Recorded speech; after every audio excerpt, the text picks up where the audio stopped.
ये positive x axis, ये negative x axis, positive y, negative y. ये first quadrant, इसमें एक्स भी पॉजिटिव और वाई भी पॉजिटिव। ये second quadrant, x negative y positive. ये थर्ड क्वाड्रेंट, एक्स भी नेगेटिव वाई भी नेगेटिव। ये फोर्थ क्वाड्रेंट, एक्स पॉजिटिव और वाई नेगेटिव। उसके बाद ये 0 डिग्री बेटा, एंटी क्लॉकवाइज जाएंगे हम। एंटी क्लॉकवाइज जाओगे तो ये एंगल पॉजिटिव ले सकते हो, फिर इसको आप 90 डिग्री बोलोगे और उसको ये दूसरा नाम है कि आप इसको π/2 रेडियन भी बोल सकते हो। 90 डिग्री में और 90 डिग्री ऐड करेंगे तो ये 180 डिग्री हो जाएगा और इसको ही आप पाई रेडियन भी बोल सकते हो।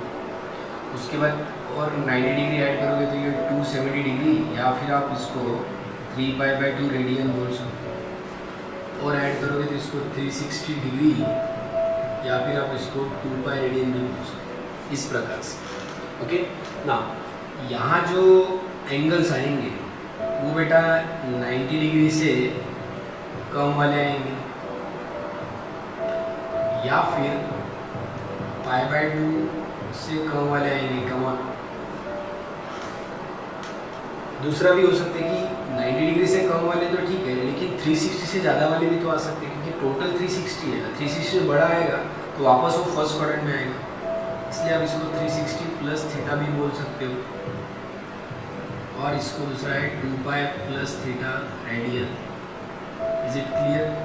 तो ये रेंज हुआ आपके फर्स्ट क्वाड्रेंट का। ऐसा ही रेंज आप सेकेंड क्वाड्रेंट का डिसाइड करो। सेकेंड क्वाड्रेंट में क्या होगा, 90 डिग्री से ज़्यादा वाले आएंगे,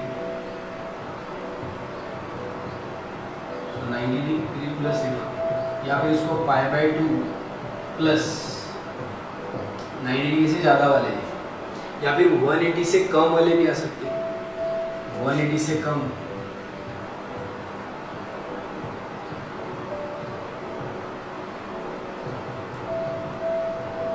ऐसा बोल सकते हो। कम 90 डिग्री से ज़्यादा और 180 से कम। तीसरा है कि 180 से ज़्यादा वाले आएंगे और 270 से कम। तो बोलो यहाँ पे 180 प्लस थीटा आएगा बेटा, क्योंकि 180 से ज़्यादा वाले, या फिर इसको पाई प्लस थीटा बोल दो।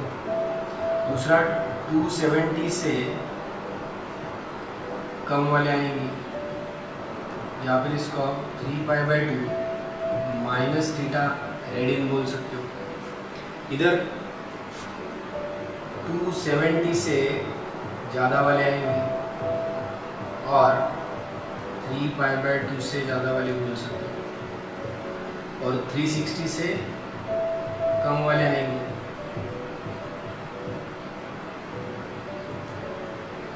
इस प्रकार से चारों क्वाड्रेंट के रेंज आपने डिसाइड कर लिए।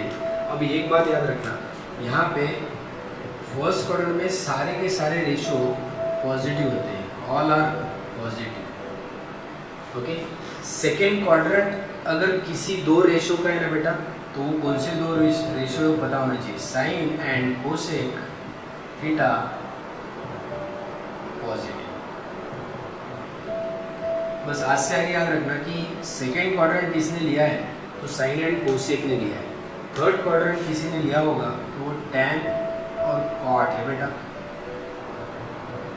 और चौथा क्वाड्रेंट है कॉस थीटा का एंड सेक थीटा का। ये नीट एंड क्लीन दिमाग में रखो, और इसको एक स्लोगन के साथ याद रख सकते हो, जैसे ऑल, साइन का एस लेना, इसलिए आप यहाँ पे स्टूडेंट्स याद रख सकते हो, ऑल स्टूडेंट्स। टैन का टी लेना, इसलिए आप यहाँ पे टेक, और कॉफ़ी का सी या कॉस का सी, तो यहाँ कॉफ़ी। तो इसलिए आप इसको ऐसा याद रख सकते हो, ऑल स्टूडेंट्स टेक कॉफ़ी। या फिर कुछ टीचर, कुछ बुक्स यहाँ पे ऐसा भी होता है, add sugar to coffee. Okay, all बोले तो सगळे रेशो पॉजिटिव, स्टूडेंट्सचा एस बोले तो sine and cosec positive, all students take बोले तो टैन, टी क्योंकि टेक का टी का टैन और कॉट पॉजिटिव, कॉफ़ी का सी बोले तो कॉस। वैसे सी बोले तो कॉट भी है, कोसेक भी है, लेकिन आपको एक बात याद रखना है, सिर्फ 3 चीज़ें हैं, साइन, कॉस, टेन। ऐसा अगर याद है तो उसके साइड में उसका इन्वर्स है, क्योंकि कॉस का वो इन्वर्स सेक, टेन का कॉट और साइन का कोसेक। तो आप सिर्फ 3 के ऊपर जोड़ देना, साइन, कॉस, टेन। स्टूडेंट्स का साइन का एस, टेक का टेन का टी और कॉफ़ी का कॉस का सी, इस प्रकार से। ओके ना सर, ये सब कुछ ठीक है, लेकिन इसका फ़ायदा क्या है? एक बात याद रखना बेटा, 90 डिग्री या फिर π/2, उसके बाद उसको आप 270 डिग्री या फिर 3π/2, इसमें से कभी भी कोई भी चीज़ रेशो के साथ, कोई भी रेशो के साथ, जैसे सपोज फॉर एग्जांपल इसमें से अगर बेटा यहाँ पे चेंज मैं लिखता हूँ, चेंज क्यों लिखा? क्योंकि साइन आया तो उसका हो जाएगा कॉस और कॉस आया तो उसका हो जाएगा साइन। ये चेंज कब होगा? जब इसमें से कुछ आएगा तो। अगर साइन का कॉस और कॉस का साइन हो सकता है तो डेफिनेटली टेन का हो जाएगा कॉट और कॉट का हो जाएगा टेन और सेक का हो जाएगा कोसेक और कोसेक का हो जाएगा सेक। ये इन्वर्स नहीं है, याद रखना, ये एडजेसेंट है। कैसे? Sine cos, tan cot, sec cosec. Is it clear ना? सर इसके लिए ऐसे तो 180 के लिए फिर क्या होगा?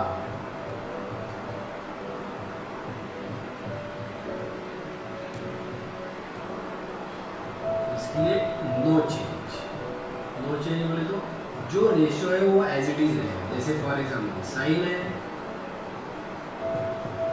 तो साइन ही रहेगा, वैसे कॉस है तो कॉस रहेगा। मुझे लगता है बाकी लिख कर देने की ज़रूरत है। वैसे ही टैन है तो टैन, कॉट है तो कॉट, सेक है तो सेक, कोसेक तो कोसेक। बस ये चीज़ें याद रखें। अब फॉर एग्जांपल मैं आपको, वैसे हर क्वाड्रेंट के ऊपर आप 12 फॉर्मूलाज बना सकते हो बेटा। Sign, cos, tan, cot, sec, cosec इसके साथ जोड़ दो तो आपको फॉर्मूलाज पता चलेंगे। वैसे sign, cos, tan, cot, sec, cosec इसके साथ जोड़ो तो और 6 पता चलेंगे, तो इसके 12 फॉर्मूला बनेंगे, यहाँ पे भी 12 फॉर्मूला बनेंगे। तो टोटल मिलाकर आप 48 फॉर्मूलाज बना सकते हो, इसको याद रख सकते हो। अब वो पढ़ाने में मैं इंटरेस्ट रखता हूँ, हम थोड़ा चैलेंज एक्सेप्ट करेंगे। मैं रैंडम यहाँ पे कोई भी देता हूँ, 1-2 एग्जाम्पल आपको क्लियर करूँगा और फिर हम इस वीडियो को कंक्लूड करेंगे। Is it clear? जैसे suppose sine of 180 plus theta आया, तो एज ए स्टूडेंट मैं क्या सोचूंगा? जैसे यहाँ थीटा कोई भी हो सकता है, 30, 45, 60। ओके ना, जैसे मुझे यहाँ 180 दिखेगा बेटा तो मुझे याद आएगा कि 180 के लिए नो चेंज है। नो चेंज इसका मतलब ये कंफर्म है कि इधर साइन है तो इसका आंसर भी साइन ही आएगा और थीटा जोड़ देना उसके साथ। ये 180 सिर्फ इतना ही बताने के लिए आया है कि साइन को साइन रखो।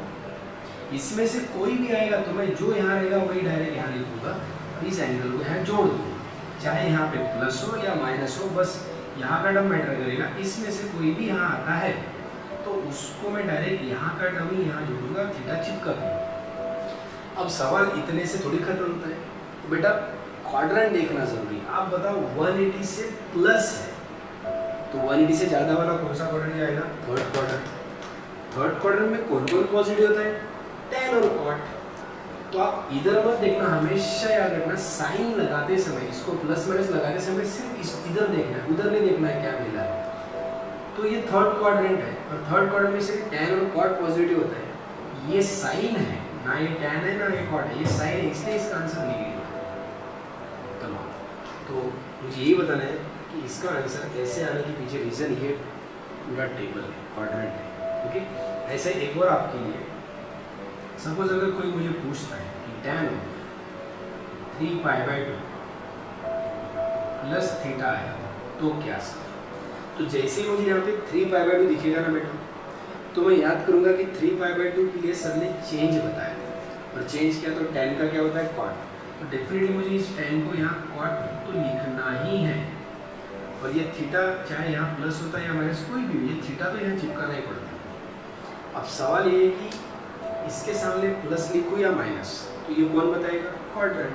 तो ये 3π/2 से ज़्यादा है 3π/2 से ज़्यादा तो फोर्थ क्वाड्रेंट रहेगा।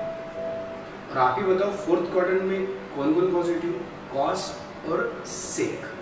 ना ये कॉस है ना ये सेक है, इसलिए यहाँ पे आएगा।